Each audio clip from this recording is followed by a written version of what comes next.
ko atšķiras cilvēks ar veselīgām attiecībām no toksiskām? Viņi taču nav no kaut kādām dažādām planētām, vai ne? Vai ko atšķirās cilvēks, kurš sporto, un tas, kurš gadiem atliek, un viņiem arī nav dažādi ķermeņi, nu kā tādi, ja ķermenis ir ķermenis. Un cilvēks, kurš nelieto alkoholu vai nepīpē, viņš taču nav ar kaut ko īpaši stiprāks jau pēc, nu tā teikt, pēc noklusējuma, ja?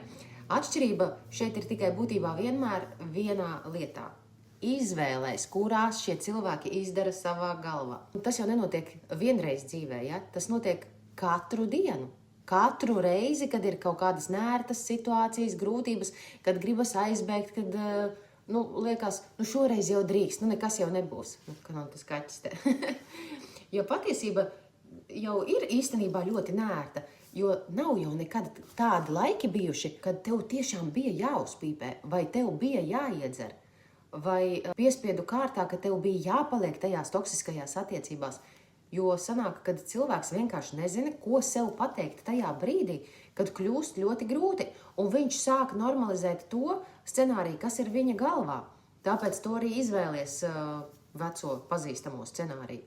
Un tas, ko lielākā daļa nesaprot, bieži ir tas, kad liekas, es taču zinu, ja? Bet slikti ieradumi, tāpat nav tā kā vājuma pazīme.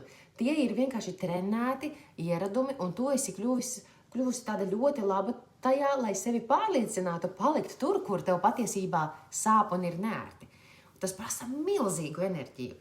Un uzturēt šo haosu, atkarības, toksiskas vispār attiecības, tas nav vieglākais ceļš. Tas ir vienkārši tas pazīstamākais, ja? Bet ko tev tas prasa, tas liek tev maksāt ar tavu laiku, ar tavu veselību, ar tavu nervu sistēmu, ar tavu vispār dzīves kvalitāti. Un atkal, ja, tieši tā pati enerģija, kuru tu tērē, lai paliktu tajā vecajā, kā tu par to uztraucies, cik laika tam tērē, būtu vairāk nekā pietiekams, lai tu izveidotu jaunu versiju par to, kas tu vari kļūt. Bet tu tam nevelti laiku. Šajā visā vēl viena ļoti laba noderīga lieta ir, kad parasti no tās visas izvairās, ja, kad godīgi vajag paskatīties vispār uz savu domāšanu, kaķi, un izlemt un atzīt priekš sevis, kad es pati sevi turu tajā vietā, kur es tagad esmu. Un tas ir tas brīdis, kurā būtībā, ja cilvēks grib pārmaiņas, viņam sāk mainīties, viņš sāk meklēt risinājumu pirmkārt jau šeit. Izdarīt izvēli, tas nenozīmē, ka tas būs kaut kāds grandios, nesasniedzams lēmums. Ja? Tā izvēle pat ir kaut kāda mikroskopiska, pavisam klusiņa, bet viņa ir nērta. Un tajā brīdī, kad tu beidz sev melot un sāc domāt pavisam savādākā veidā, tad arī tu beidz tā kā cīnīties, tāpēc, ka tu pasaki, nevis es tagad kulšu tās domas, ka tā un tā tas ir.